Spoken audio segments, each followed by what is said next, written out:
Chicken Soup for the Soul by Hillel E. Silverman. A Chicken Soup for the Soul story is an inspirational, true story about ordinary people having extraordinary experiences. It is a story that opens the heart and rekindles the spirit. It is a simple piece that touches our readers and helps them discover basic principles they can use in their own lives. When the old and new cities of Jerusalem were reunited in 1967, a recently widowed Arab woman, who had been living in Old Jerusalem since 1948, wanted to see once more the house in which she formerly lived. Now that the city was won, she searched for and found her old home. She knocked on the door of the apartment, and a Jewish widow came to the door and greeted her. The Arab woman explained that she had lived there until 1948 and wanted to look around. She was invited in and offered coffee. The Arab woman said, "When I lived here, I hid some valuables.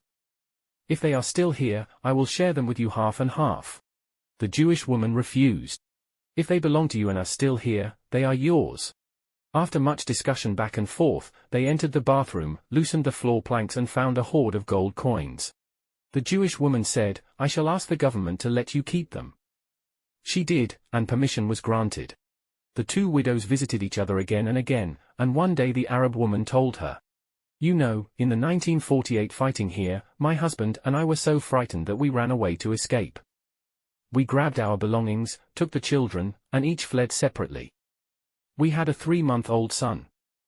I thought my husband had taken him, and he thought I had. Imagine our grief when we were reunited in Old Jerusalem to find that neither of us had taken the child." The Jewish woman turned pale and asked the exact date. The Arab woman named the date and the hour, and the Jewish widow told her, "My husband was one of the Israeli troops that entered Jerusalem. He came into this house and found a baby on the floor. He asked if he could keep the house and the baby, too." Permission was granted. At that moment, a 20-year-old Israeli soldier in uniform walked into the room, and the Jewish woman broke down in tears.